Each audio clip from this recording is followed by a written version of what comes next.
우리 하나님 말씀 보겠습니다. 하나님 말씀 마태복음 8장 1절로 15절까지 말씀입니다. 하나님 말씀 마태복음 8장 1절로 15절 말씀입니다.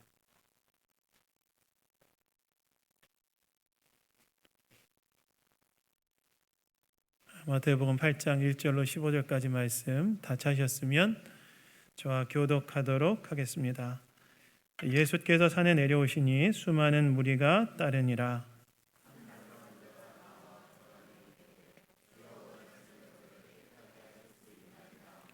예수께서 손을 내밀어 그에게 대시며 이르시되 내가 원하노니 깨끗함을 받으라 하시니 즉시 그의 나병이 깨끗하여진지라.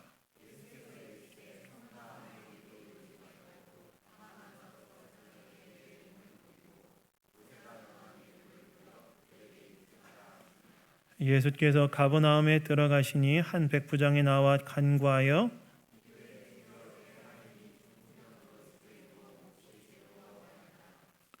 이르시되 내가 가서 고쳐주리라.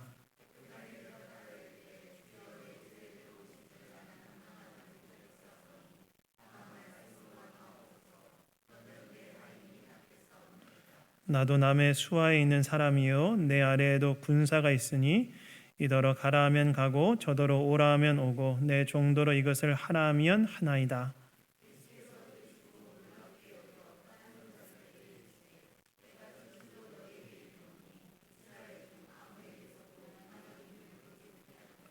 또 너희에게 이르노니 동서로부터 많은 사람이 이르러 아브라함과 이삭과 야곱과 함께 천국에 앉으려니와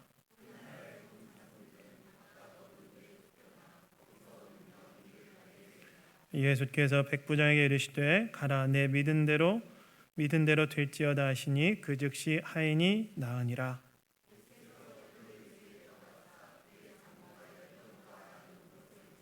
함께 읽겠습니다. 그의 손을 만지시니 열병이 떠나가고 여인이 일어나서 예수께 수종들더라. 아멘. 우리 시간에 원로 목사님 나오셔서 기도의 로드맵이란 제목으로 하나님 말씀 전해 주실 때 큰 은혜 받으시는 저와 여러분 되기를 소망합니다.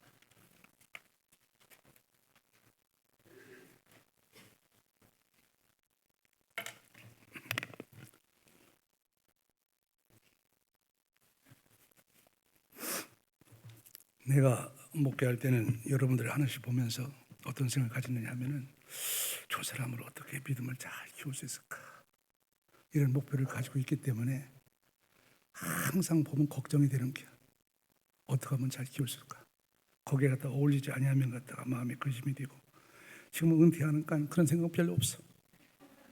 여러분들 보면 그냥 여유롭게 봐. 아, 저 사람도 열심히 신앙생활 하는구나. 이런 각도에서 보니까 내 마음이 편하긴 합니다. 제가 느낀 것이 무엇이냐면 은퇴하면서 이제 삶을 마지막 마무리를 갖다 해가는 시점 가운데서 가장 기쁜 것은 뭐냐면 믿음이 좋은 사람을 만나는 게요. 그보다 더 큰 기쁨은 없어 사실상은. 그런데 믿음이 조금 좋지 않은 사람 만나면은 지금 마음이 불쾌해.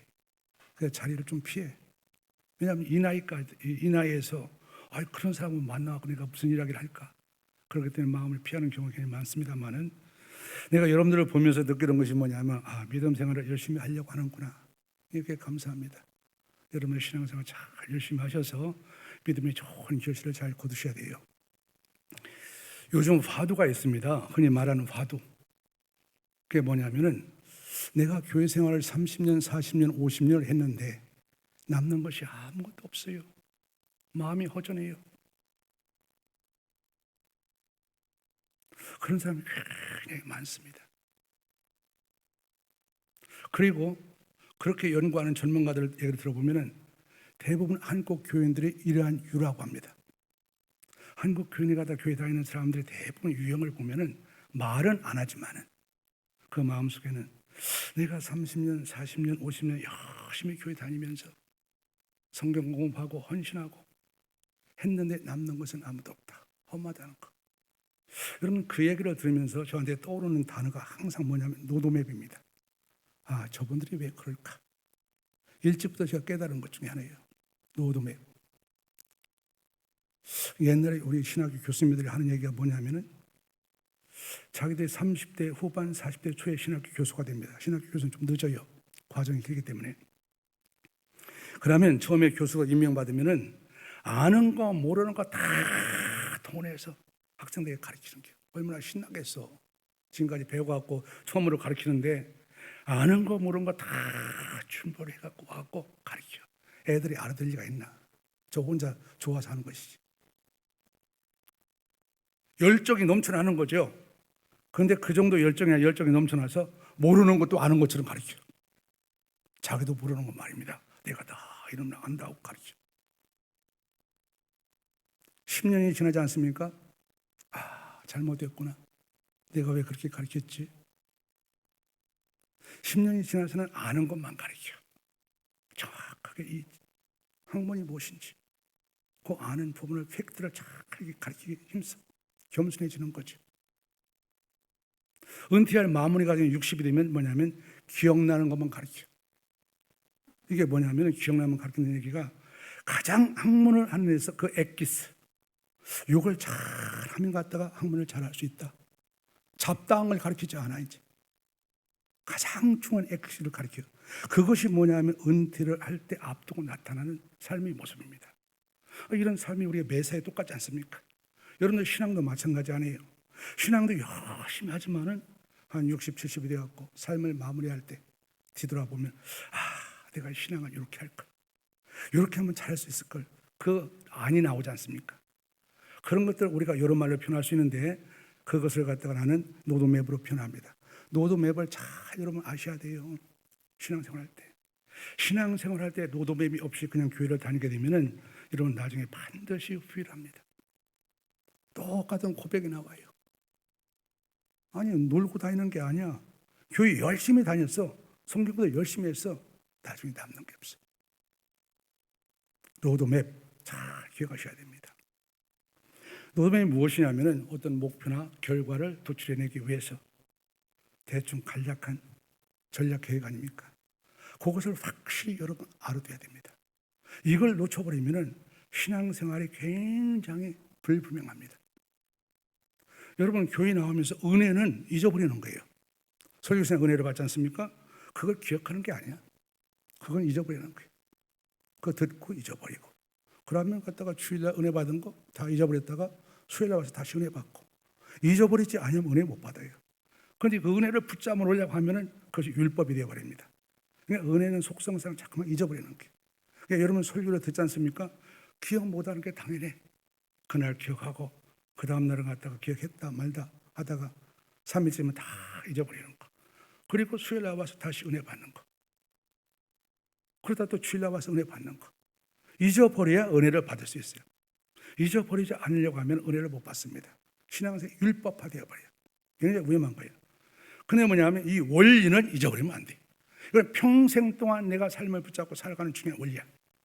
그래서 이 원리를 바라보면서 내 삶을 돌이켜보고 내가 신앙생활이 어느 위치 가운데 있는지를 점검해 봐야지 여러분의 신앙생활의 바른 길을 갈 수 있고 바른 성장의 길을 갈 수가 있습니다. 그래서 내가 은퇴하기 직전 가운데부터 로드맵을 많이 얘기를 했지 않습니까? 가장 중요한 것이 믿음의 로드맵. 믿음 생활을 잘할 수 있는 비결이 뭐냐? 이거 꼭 기억하라고 했어. 기억하고 있어요, 여러분? 안 기억하시면 정신 나간 사람이야. 은혜는 잊어버리라고 했어요. 그건 잊어버릴 수밖에 없는 속성을 가지고 있습니다. 원리는 잊어버리면 안 돼. 왜냐하면 자기 삶의 기준이기 때문에, 고리이기 때문에.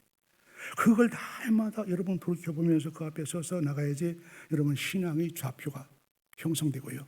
신앙생활을 해 나갈 수가 있어요. 그때 믿음에 가다가 여러분 노드맨이 뭐라고 했습니까? 세 가지를 제가 얘기했는데요. 믿음을 잘하기 위해서 세 가지가 참 중요하다. 세 가지 질문을 잘 던져야 된다. 간단하게만 얘기하고 시작하겠습니다. 첫 번째는 여러분들이 믿는 하나님이 누구인가를 잘 점검하라고 했습니다. 여러분 자신에게 내가 믿고 있는 하나님이 누구인가? 이게 무슨 얘기예요? 굉장히 중요한 얘기예요. 길게 얘기하지는 않겠습니다. 교회를 다니는 사람이 믿는 하나님을 조사해 보니까 전부 다 달라. 어떤 사람은 자기 상상의 삶을 믿고 있어. 어떤 철학자는 가만히 보니까 얘기는 거창하는데 자기가 만들어낸 신이야. 어떤 사람은 자기가 꿈꿨던 무슨 하나님이야. 여러분, 하나님은 한 분입니다. 그래서 올리 가시라는 말 쓰지 않습니까?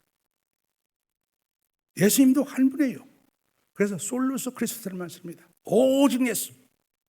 그런데 우리가 교회를 다니는 거 보니까 하나님이 너무 많아. 뭐가 잘못되어 있어. 우리가 믿는 하나님은 누구인가? 잘 점검하라고요. 그 하나님은 성경의 하나님이기 때문에. 하나님께서 우리를 창조하시고 우리 죄인들을 구속하시고 그리고 우리 자녀 만들어서 우리를 함께 하시면서 평생 동안 하나님처럼 만들겠다고 약속하신 그 약속의 하나님, 그 하나님을 믿는 것이 성경의 하나님입니다. 이 하나님을 믿고 있어야지 엉뚱한 분을 믿고 있으면 안 됩니다. 이거 잘 점검하셔야 되고요. 첫 번째, 그래서 내가 믿는 하나님이 성경의 하나님이냐 아니냐. 두 번째는 뭐냐면은 내가 믿는 하나님이 성경의 하나님이라면은 내가 그 하나님과 어떤 관계를 가지고 있느냐, 맺고 있느냐 중요하죠. 아마 먼저 감사절에 우리 박 목사님이 참 좋은 내용의 설교를 했습니다. 내가 볼 때는 여러분들이 알아듣는지는 잘 모르겠어. 여러분들이 알아들을 수 있을까 내가 이렇게 했는데, 하나님 우리 가운데 주신 선물은 두 가지예요. 한 가지는 생명이고 한 가지는 생명이 살아가려면 여러 가지 선물이 필요하지 않습니까? 그게 자연을 창조한 겁니다. 자연 창조를 통해서 모든 선물을 다 준 거예요. 그런데 우리가 살 때 하나님을 잘 바라봐야 되는데, 하나님을 바라보기보다는 하나님이 주신 선물을 바라볼 때가 너무 많아. 선물을 바라보면 반드시 그 사람의 신앙은 우상숭배로 빠지게 되어 있습니다. 그래서 여러분들이 내가 성경의 하나님을 믿지만은 진짜 내가 하나님과 어떤 관계를 가지고 있는지 이걸 잘 점검하셔야 돼요. 그게 두 번째 중요합니다. 세 번째 질문은 뭐냐면, 내가 그런 하나님과 관계를 맺으면 어떻게 되냐? 반드시 나타나는 현상이 있어요. 하나님과 친해집니다. 하나님과 하나가 됩니다. 하나님과 교제 가능해. 그래, 하나님과 동행하게 돼. 하나님을 닮아가게 돼. 하나님을 닮아가니까 하나님의 것이 나의 것이 돼. 그래서 내가 이 땅 가운데 살면서 천국을 누리면서 살아가. 천국은 죽어서 가는 곳이 아니야. 이상한 사람들이 죽으면 천국 간다고 하지. 천국은 이 자리 가운데 여러분들이 누려야 되는 거예요. 그걸 못 누리면 신앙생활 아닙니다. 그래서 내가 그 삶을 누려가는지 이 세 가지 질문을 잘 던지는 것이 믿음의 로드맵입니다. 여러분, 잘 기억하세요. 잘 기억하셔야 됩니다. 오늘 이 시간에 우리가 기도의 로드맵을 살펴보는데, 믿음 생활이 무엇이냐? 다른 말로 그냥 기도 생활입니다. 기도는 여러분 선택 과목이 아니야. 해도 되고 안 해도 되고. 믿음 생활이 가능하게 되는 것은 기도하지 않으면 불가능해. 기도는 우리 본질이야. 선교는 못하면 안 되겠지만 못해도 괜찮아요. 할 수 없습니다. 구제는 못해도 괜찮아요. 그게 우리 본질이 아니야. 우리 믿음의 본질은 기도입니다. 기도. 기도를 안 하면 신앙은 불가능해. 절대 불가능해. 그래서 기도는 선택 과목이 아니라 본질의 신앙의 본질. 그래서 우리는 기도의 로드맵을 잘 알아야 됩니다. 기도라는 게 뭔지, 하나님이 가르쳐준 기도가 뭔지 이걸 모르게 되면 그냥 부르짖다가 인생 끝나버리고 마는 거예요. 험한 인생이 옵니다. 여러분 복권 사지 않습니까? 사는 사람이 있는지 모르겠지만 그거 사놓고 당첨주를 바라며 인생을 살아보십시오. 얼마나 험한지. 하루하루가 험하잖아. 하나님 앞에 기도하는 것이 모르게 되면 그와 똑같아. 그게 주 앞에 나와서 기도하는데 허무한 거야. 기도의 로드맵을 오늘 말씀을 통해서 잘 살펴보려고 합니다. 여러분, 믿음의 로드맵이 세 가지라고 했지 않습니까? 세 가지 질문. 기도의 로드맵에 세 가지 단계가 있습니다. 여러분 잘 기억하셔서 여러분들의 삶들이 하나님의 축복의 삶이 될 수 있도록 잘 이걸 은혜로 누리셔야 됩니다. 오늘 말씀으로 들어와서요, 오늘 말씀을 읽어보면서 오늘 말씀 가운데는 세 가지 사건이 나옵니다. 한 가지는 나병 환자가 예수님 앞에 나와서 기도해서 치유받는 사건, 또 한 가지는 백부장이 자기 부하에 갔다가 병이 있는데 중풍병에 걸렸는데 주 앞에 기도해서 치유받는 사건, 마지막은 베드로 장모가 열병이 치유받는 사건, 세 가지 사건이 나옵니다. 이 세 가지 사건을 통해서 기도가 어떤 것인지, 어떤 단계를 가지고 있는지 여러분 잘 기억하셔야 돼요. 그래서 기도 생활을 하면서 날마다 이 단계 앞에 여러분을 점검해 보셔야지 여러분 기도 생활이 신앙적인 생활이 되게 됩니다. 첫 번째 오늘 말씀 가운데 나병 환자가 치유받는 사건. 예수님께서 산상수훈을 말씀을 하셨습니다. 산 위에 올라가서 주 같은 하나님이 말씀하셨어. 지금까지 바리새인의 이야기를 듣다가 문법 같은 이야기, 무슨 갖다 복잡한 이야기, 이런 이야기를 듣다가 예수님의 말씀을 들으니까 이 사람들이 미치는 거야. 가슴이 팍 뚫리는 거야. 그래서 그 설교가 끝났는데 많은 사람들이 예수님을 따라서 같이 가버나움으로 오는 거야. 그때 나병 환자가 딱 예수님 앞에 나타납니다. 나병 환자가 뭐예요? 옛날에 문둥병 환자가 있고 그걸 우리가 쓰면 안 된다 해갖고 지금은 나병 환자, 한센시병 이렇게 씁니다만은 여러분 나병 환자가 지금 예수님 앞에 나온 거예요. 얼굴이 다 썩어 문드러져서 고름이 나오는데 그 나병 환자가 예수님 앞에 나와서 주님 원하시면 저를 깨끗게 할 수 있습니다 라고 하는 거예요. 여러분 이 장면이 좀 이상하지 않습니까? 우리 감각으로는 이상한 것을 못 느끼지만은 조금 그 시대로 들어가 보면 좀 이상한 거예요. 나병 환자가 예수님 앞에, 그것도 사람 앞에 나타나? 이건 안 되는 일이지. 왜냐하면 지금 우리가 코로나 있을 때도 보면 갔다가 코로나 격리를 시켰지 않습니까? 이 나병, 문둥병이라는 것은 가장 무섭고 전염성이 강한 질병이야. 그래서 그 당시 율법은 이것은 격리를 시켜야 돼. 나병 환자에 걸렸다? 제사장이 판단해서 격리를 시키는 거예요. 그럼 나을 때까지 격리되어 있는 거예요. 그게 나으면은 제사장의 판결을 받고 사회 공동체에 파는되는 거예요. 그런데 낫지 않는데 나왔다.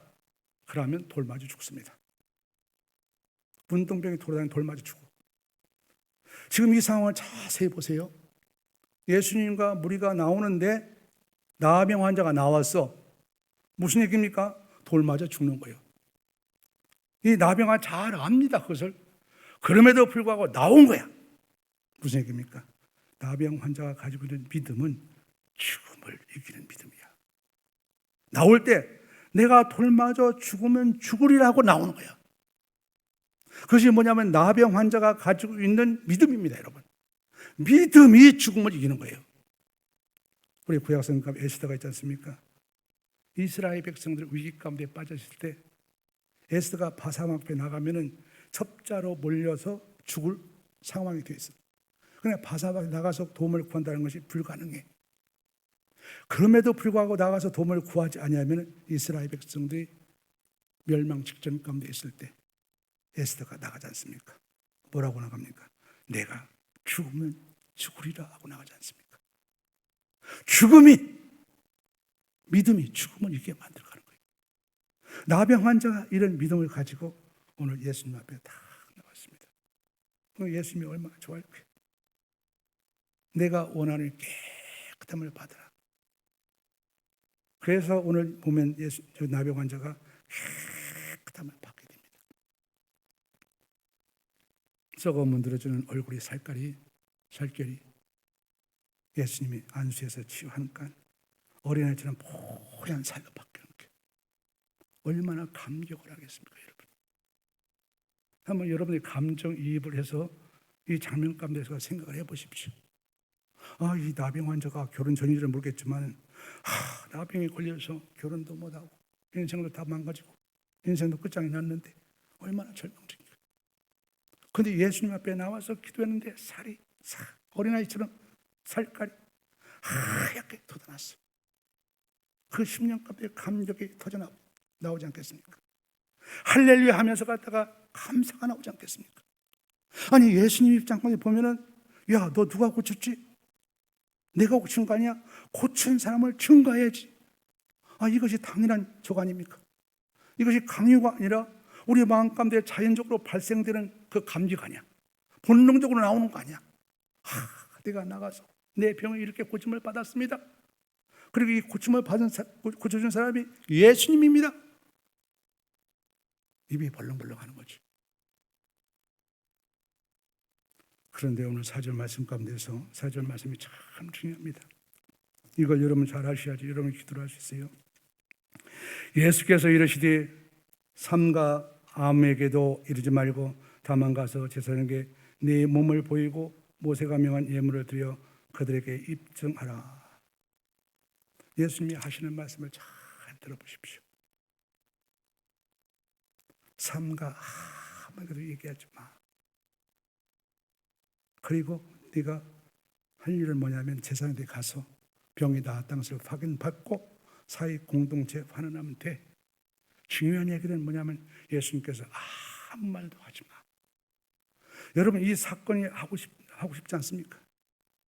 얼마나 이 사건, 나의 질병을 치유하고 나의 갖다가 기도를 갖다가 이루어 주신 하나님을 증거하고 싶습니까? 그런데 예수님은 하지 마. 절대 하지 마. 또 영어로 잘 쓰요 여러분들. Shut the mouth. 입 닥쳐. 독어로는 문트 줍니다. 입 꿰매버려. 표현이 좀 강하지만서도 지금 예수님이 하는 그 뉘앙스가 그 이야기예요. 절대 얘기하지 마. 왜 그럴까 여러분? 왜 그럴까? 이 음성을 여러분 잘 듣는 것이 하나님의 음성입니다. 왜 예수님께서는 질병을 치유해놓고 그것을 얘기하지 말라고 했을까? 아니 우리 생각으로는 도저히 맞지 않아. 우리는 얘기하고 싶지 않습니까? 미치지 않습니까? 아주 입이 얘기하고 싶어서 견딜 수 없지 않습니까? 그런데 그 입 다물어. 왜 그러냐면 예수님이 이 땅 가운데 오신 병 고친 것은 이 땅 가운데 최종적인 목적이 아닙니다. 병 고치는 것이 예수님의 최종적인 목적이 아니야. 병 고치는 것은 뭐냐면 갖다가 신앙생활을 새롭게 하고 더 자극하고 동기부여를 주는 거예요. 그래서 신앙생활보다도 좀 잘하라. 다음 단계로 나가라. 예수님이 이 땅 가운데 오셔서 우리 소원을 들어주시는 것은 그것이 예수님의 최종 목적이 아닙니다. 항상 여러분을 기억하시래요. 이것은 여러분의 신앙생활을 잘할 수 있는 동기부여입니다. 네가 나갈 길이 있는데 그 길을 다음 단계로 더 나아가. 잘 나가. 그러기 위해서 예수님께서는 우리 가운데서 이렇게 소원을 이루시는 겁니다.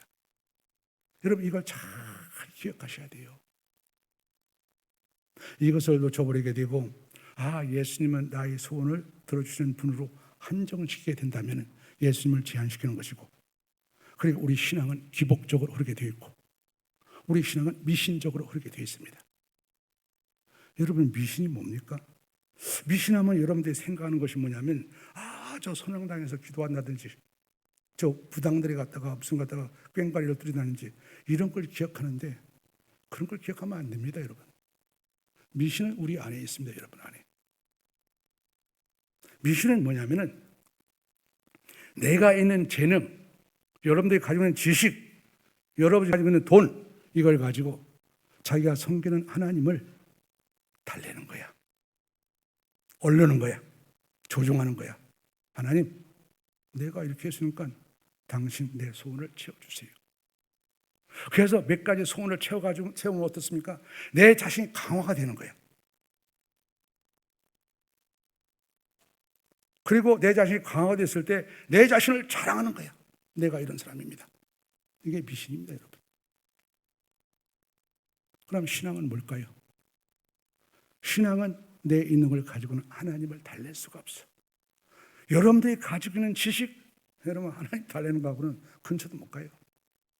여러분이 가지고 있는 달란트 어떤 것이든지 하나님은 달랠 수 없습니다. 여러분이 가지고 있는 돈, 그 하나님 앞에 그 조적지연이요. 아무것도 아닌 거예요. 달랠 수 없습니다. 내가 가지고 있는 것을 달랠 수 없기 때문에 나는 하나님의 의지. 그래서 하나님이 나의 주인이 되시고 하나님과 나와 깊은 관계를 맺고 교제를 맺으면서 살아가는 것이 신앙입니다. 미신과 신앙의 차이점은 뭐냐면 자기 부인이 있느냐 없느냐의 차이점입니다. 미신은 자기 부인이 없습니다. 여러분. 신앙은 자기 부인이 있는 거예요. 내 가지고는 안 돼요. 미신은 뭐냐면 내 가지고 있는 걸 더해서 하나님이 응답을 해서 내 더 크게 만들어 주세요. 그래서 미신을 가지고 있는 사람들이 신앙 성경 공부를 하는 걸 보면은 뭐 하고 있느냐면은 하나님의 뜻을 깨닫고 하나님의 마음을 깨닫고 이런 것이 아니고 성경만 가만히 보면 어떻게 하면 하나님을 잘 조종할 수 있을까? 조종실을 배우는 게 성경만 스타일을 보면 알아. 뭐 하고 있는가 보면 하나님 조종할 수 있는 조종 테크닉을 배워. 그게 여러분 미신을 가지고 있는 사람들입니다. 이 사람들이 저 선왕당에 있는 사람이 그거 하겠습니까? 교회 다니는 사람이 그거 하는 거예요. 교회에 다니면서 어떻게 하면 하나님을 조종할 수 있을까? 성경 공부하면서 어떻게 하면 하나님을 조종할 수 있을까? 하나님을 조종하는 테크닉을 자꾸만 배워. 머리가 조금 똑똑하면 이걸 가지고 책을 써. 적극적인 사고방법, 긍정 힘. 이런 것이 얼마나 우리 기독교를 강타하고 교회를 강타했습니까? 이것도 모르고 목사들이 가서 책을 추천해갖고 목장에 돌려. 그러고 목장한테 소감 써내. 이게 여러분 한국 교회 현실이었습니다. 그건 미신입니다, 여러분. 그래서 여러분 갖다 우리 참 중요하다는 거예요. 내 소원을 응답하시는 거, 그걸 갖다가 하나님을 제한을 시켜버리면 반드시 이런 쪽으로 우리가 흐르게 되어 있다는 겁니다. 신앙 쪽으로 가지려고 한다는 거예요. 여러분, 그래서 우리가 기억하셔야 돼요. 하나님께서 여러분 갖다 우리 소원을 이루어진 것은 뭐냐면 신앙의 동기부여라고. 그것이 신앙의 종착적 목적이 아닙니다, 여러분. 그러면은 우리 소원을 놓고 기도하고 응답받는 것이 나쁩니까? 아닙니다. 반드시 기도하셔야 됩니다. 여러분 소원이 있어야 여러분이 먼저 기도하게 됩니다. 그것이 그 기도보다는 다른 기도를 할 수가 없어요. 여러분 소원이 있을 때 소원을 가지고 기도하셔야 돼요. 여러분가 기도한다고 기도책을 쓰는 거 내가 한번 쭉 봤는데 전부 다 자기 소원들이 대부분더라고요. 자기 소원이 있어야 기도하죠. 그게 나쁜 게 아닙니다. 반드시 기도해서 자기 소원을 성실하셔야 돼요. 그래야 그리스도가 여러분의 그리스도가 되지, 그 성취가 없으면 그리스도가 여러분의 그리스도가 되지 않습니다. 그냥 막연한 그리스도예요. 신앙생활을 못한다는 얘기예요. 그러나 알으라는 겁니다. 그것은 우리 신앙의 동기부여를 위한 것이지 예수님이 최종적인 목적이 아니라는 사실을. 여러분 교회 생활을 하다 보면은 교회 생활을 갖다가 오래 하다 보면 교회에 권사님들 있고 기도 많이 하시는 분들 있는데 그분들 중에서 가끔가다는 고집이 세고 독선적이고 말을 거칠게 하시는 분들이 있습니다. 그분들이 뭐냐면 그분들은 하나님을 이렇게 제한시키는 사람들이에요. 하나님이 나의 기도를 한번 응답했어. 그거 갖고 평생 동안 살아가는 사람이야. 그게 하나님께 교제가 안 되니까 사람이 바뀌질 않아. 그래서 사람이 다 그런 모습으로 변화되지 않는 거예요. 가장 위험한 것은 옛날에 응답받은 기도짐을 우려먹고 살면 안 됩니다, 여러분. 굉장히 중요합니다, 여러분. 그건 여러분들이 그 다음 단계의 신앙을 잘 나가더라고 동기부여한 것이지 그것이 예수님이 최종적인 목적이 아니라는 사실이에요. 그래야 여러분들이 가다가 아름다운 신앙으로 발전해 갈 수 있습니다. 첫 번째 신앙의 단계를 잘 기억하십시오. 하나님은 우리의 소원을 이루시지만은 소원을 이루시는 것은 동기부여지 그것이 최종 목적이 아니라는 사실. 우리는 그 다음 단계로 잘 나가야 된다는 사실. 두 번째 오늘 말씀 가운데서 그럼 그 다음 단계 어디까지 우리 나가야 되느냐? 오늘은 백부장이 기도하는 모습이 나옵니다. 백부장이 나와서 예수님 앞에 기도해요. 예수님, 내 부하가 있는데 중풍병에 걸렸습니다. 고쳐주세요. 그러니까 오늘 예수님께서 나오셔서 이 부하를 갖다가 보면서 고쳐줍니다. 여러분 백부장이 지금 누구를 위해서 기도합니까? 백부장이 자기 부하 하인을 위해서. 하인이라는 것이 무엇이냐면 그 당신 가운데 보면 노예 기급사이기 때문에 이 노예들이 있는데 노예들은 뭐냐면은 물건 취급이 사람 취급을 안 합니다. 그러니까 노예인 사람도 아닌 이런 사람을 위해서 기도하는 거예요. 그 기도가 얼마나 좋았던지 예수님께서는 내가 가서 고쳐줄게. 그러니까 이 백부장이 우리 같으면 웰컴 해야 될 거 아닙니까? 아니 우리 주님께서 우리 와서 고쳐준대 어서 오세요. 그래야 되는데 이 백부장은 그걸 거절합니다. 주님 그럴 필요가 없습니다. 말씀만 하옵소서. 그러면 내 아인이 깨끗하게 나올 줄 믿습니다. 그러면서 자기 경험을 이야기해요. 내가 백부장인데, 상당한 권세가 있는 군대 장교인데, 부하가 있는데 이대로 가라면 가고 저대로 오라면 옵니다. 예수님이 감탄한 거예요. 10절 말씀에 보면은 세상에 이런 믿음이 있느냐, 내가 보지를 못했다는 거예요. 그러면서 뭐라고 얘기하시냐면은 아브라함과 이삭과 야곱과 수많은 사람들이 함께 천국에 이르겠지만은 유다의 본 자손들은 이르지 못하고 바깥에서 이를 갈고 있을 것이다. 이게 무슨 얘기인지 아세요? 예수님이 백성의 선민이 유다 민족들 같은 백성들 아닙니까? 그들은 예수님과 다 같이 살았습니다. 근데 예수님이 누군지 모르는 거야. 옆에 같이 지내면서 예수님이 누군지를 몰라. 그런데 이 백부장은 로마이냐 이방이냐? 그런데 자기 앞에는 예수님을 보면서 예수님 말씀만 하옵소서. 이게 무슨 뜻이냐면 예수님이 여기에 계시지만은 우리 집에도 계십니다. 그러니까 말씀하면 그 아인이 치유받을 수 있습니다. 예수님을 바라보면서 시공을 초월하신 주님으로 바라보는 겁니다. 예수님이 누구인가를 바르게 알아야 된다는 거예요. 이 이방인은 예수님을 시공을 초월하는 시간과 공간을 초월해 계신 주님으로 바라보는 거예요. 그런데 같이 지냈던 유대 민족들은 선민이라고 자랑만 하면서 같이 지낸 예수님을 아무것도 몰라봐. 그냥 육신이 인간인 줄 알아. 그러니까 이런 믿음이 어디 있느냐 깜짝 놀라는 거예요. 그러면서 이 백부장의 하인을 깨끗하게 회복시켜 줍니다. 여러분, 이 두 번째 기도에서 중요한 것이 뭐냐면 누구를 위해서 기도하냐가 참 중요하죠. 누구를 위해서 기도합니까? 나병 환자는 자기를 위해서 기도했어요. 자기 소원을 위해서. 이 두 번째는 뭐냐면 남들을 위해서 기도하는 겁니다. 기도는 반드시 남들을 위해서 기도하는 쪽으로 흘러가야 됩니다. 그러면 여러분 신앙의 진보가 없습니다. 여러분, 아니 내 기도도 부족한데 왜 남들을 위해서 기도해? 아닙니다. 여러분, 남들을 위해서 기도해야 돼. 어떤 남? 기도를 보니까 남들을 위해서 기도하는데 보니까 되게 우리 기도 쏘는 걸 내가 다 봤거든요. 나의 아버지, 나의 시아버지, 나의 가딱 아저씨, 나와 관계된 사람이야. 오늘 말씀을 보십시오. 오늘 말씀은 나와 관계된 것도 아니야. 내 부하지만은 그 노예는 갖다가 그 당시 인간 취급을 받지 못하는 겨. 일부러 갖다가 이 인간 취급을 받지 못한 노예를 기도하는 모습을 우리 가운데 보여주는 이유가 뭐냐면은 맨 나의 끝까지 가라는 거야. 남들 중에서 나의 아버지 정도가 아니고 내가 도저히 사랑할 수 없는 그 사랑까지 가서 기도하는 거야. 기도 제목 가운데 재미난 것이 하나 있어. 그러니까 어떤 사람이 기도하는데 고양이를 위해서 기도합니다. 써놨어요. 나 그거 보면서 나쁘게 보지 않았어. 고향을 위해서 기도할 정도 되면은 이 백부장의 기도가 생각이 났어.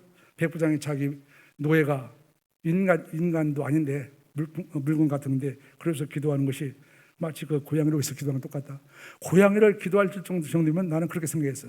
얼마나 사람을 위해서 많이 기도할까. 나는 그렇게 생각했습니다. 그래서 기도를 좋게 본 거예요. 그걸 위해서 기도하셔야 된다는 겁니다. 왜냐하면 남들을 위해서 기도할 때 하나님이 개입해서 역사하시는 모습을 보는 것이 최고의 우리 기쁨입니다. 그리고 신앙의 지경이 넓어집니다. 신앙의 세계가 활짝 열려요. 엄청난 하늘의 세계에 들어갈 수 있습니다. 그리고 평생 동안 여러분 가운데 그것이 에너지고 힘이 되는 겁니다. 그걸 여러분 잘 기억하셔야 됩니다. 그래서 오늘 말씀들을 보시면서 우리는 기도하는데 내 소원의 단계를 넘어서 남을 위해서 기도하는 그 모습으로 이어져 간다는 얘기입니다. 그럴 때 우리 신앙의 세계가 활짝 너무 넓어지고 확장됩니다. 여러분. 그리고 여러분 신앙생활을 할 수가 있습니다. 내가 시간이 없어 그 얘기를 안 하는데 굉장히 중요한 거예요. 굉장히 중요한 거. 남들을 위해서 기도할 때 그 내 기도가 남들 가운데 역사하시는 그 모습을 보면 평생 동안 그것이 나한테 힘이 됩니다. 그리고 여러분의 신앙이 늘 살아있게 됩니다. 여러분 한번 보십시오. 아까 전자에서 나병 환자 자기 소원에서 기도하지 않습니까? 자기 소원을 이루는 것도 기쁘죠. 여러분들 예를 들어서 지금 대학 시험을 보는데 원하는 대학 들어가면 기쁘지 않습니까? 또 원하는 직장 가면 기쁘지 않습니까? 기쁨이 얼마나 가겠어요? 내가 볼 때 한 일주일 갈게요. 처음에 하나님 앞에 야 하나님 감사합니다 하지만 한 3개월 가면 감사 안 해. 원망과 불평해. 세상 것도 기쁘기는 해요. 그러나 세상 것은 기쁨 얼마 못 갑니다. 그런데 남으로 해서 기도하는 거, 하나님 역사하는 거 보면 평생도록 그것이 우리 에너지입니다. 우리 힘입니다. 참 중요한 기도 제목이에요.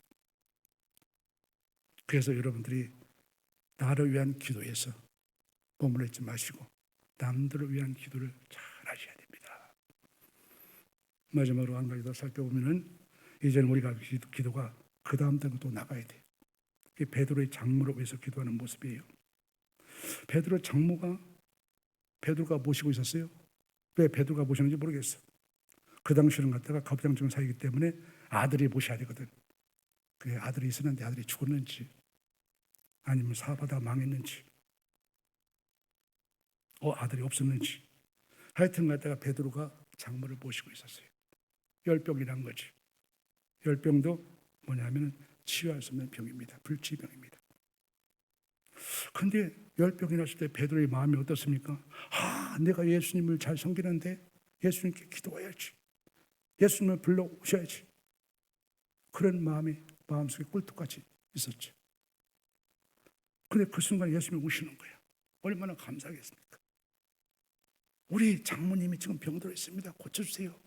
이렇게 하고 싶은데 그 하기 전에 예수님이 가서 베드로의 장모를 깨끗하게 고치신 거예요. 여러분 잘 보십시오. 베드로가 기도했습니까? 기도 안 했어요. 베드로가 간구했습니까? 안 했어요. 그런데 왜 고쳐줬을까요? 이걸 잘 보셔야지. 왜 고쳐주냐면 베드로가 주님과 동행하기 때문에. 여러분 베드로가 주님과 동행하기 때문에, 베드로가 주님과 함께하기 때문에 신앙의 클라이막스, 기도의 클라이막스, 주님과 함께하는 겁니다. 여러분 주님과 함께하면은 뭐냐면 내 마음이 주님의 마음이요, 주님의 마음이 내 마음입니다. 그거 여러분 갖다가 하나님께 내 필요를 알 필요가 없는 거예요. 하나님 다 아셔. 그리고 다 아시고 우리 필요를 스스로 채우셔. 그래서 주님과 함께 하면은 우리 필요를 알 필요가 없어. 우리 간구를 주님이 다 아시고 주님과 함께 하는데 동행하는데 필요한 모든 것을 다 공급하시고.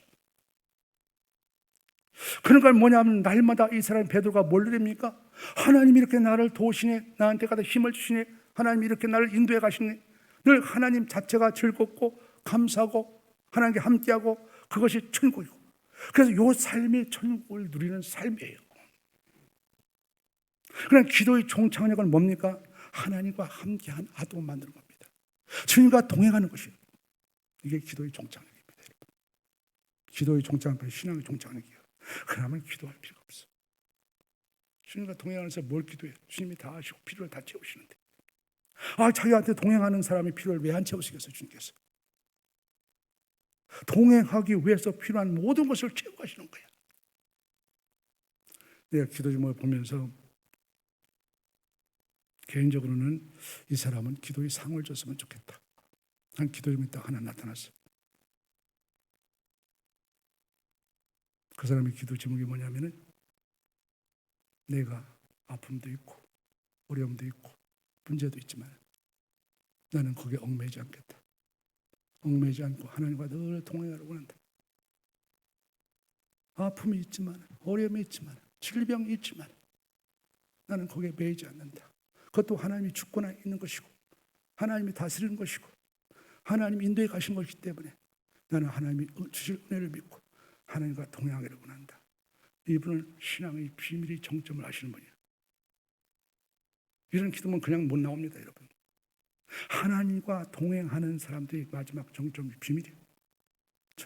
그 자체가 여러분 하나님과 함께하는 것이고 천국의 삶을 들어가는 거예요. 여러분 이것이 뭐냐면 예수님이 갖다가 기도에 갖다가 최종의 종착역이라는 얘기입니다. 그래서 우리가 지금까지 살펴봤지 않습니까? 기도의 단계가 어떤 단계가 있는지 막 부르시는 게 아닙니다. 손만 하려는 게 아닙니다. 1단계는 자기 손을 잘 아셔야 됩니다. 자기 손을 잘 아셔서 그 응답을 통해서 기도의 문턱을 잘 넘으셔야 됩니다. 2단계는 뭐냐면, 여러분, 우리 기도가 남을 위해서 기도함으로 말미암아 하나님께서 남들 가운데 역사하시는 그 역사를 체험해서 신앙의 지경을, 신앙의 세계를 활짝 확장시켜야 됩니다. 3단계는 뭐냐면 갖다가 마지막 단계로서 하나님과 함께하는 모습 속에서 이루어져야 되는 거예요.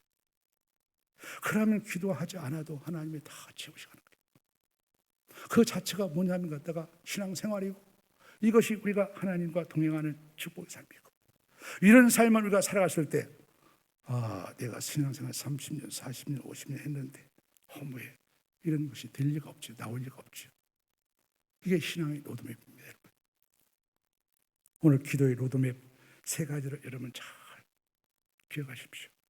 1단계, 2단계, 3단계. 이것은 평생 잊어버리면 안 됩니다. 이것을 잘 기억하셔서 여러분의 신앙생활을 해나가심으로 말미암아 여러분의 신앙이 참 좋은 신앙, 축복된 신앙, 그런 신앙으로서 발자취를 남기시기를 주의 이름으로 축원을 드립니다. 살아계신 하나님 아버지 감사합니다. 오늘도 저희들을 함께 하시고 인도하심을 감사합니다. 하나님 아버지, 우리 가운데 다시 한번 기도의 로드맵을 살펴봤습니다. 하나님 아버지, 정말 이런 모습에 따라서 우리 신앙을 날마다 점검케 하셔서 우리 신앙의 헛된 신앙생활이 아니라 정말 좋은 신앙의 결실을 맺어갈 수 있는 그런 모습이 될 수 있도록 축복하여 주시옵소서. 우리 주의 백성들을 특별히 함께 하시고 은혜 가운데 역사해 주시는 믿사옵고 감사하며 예수님 이름으로 기도드리옵나이다. 아멘.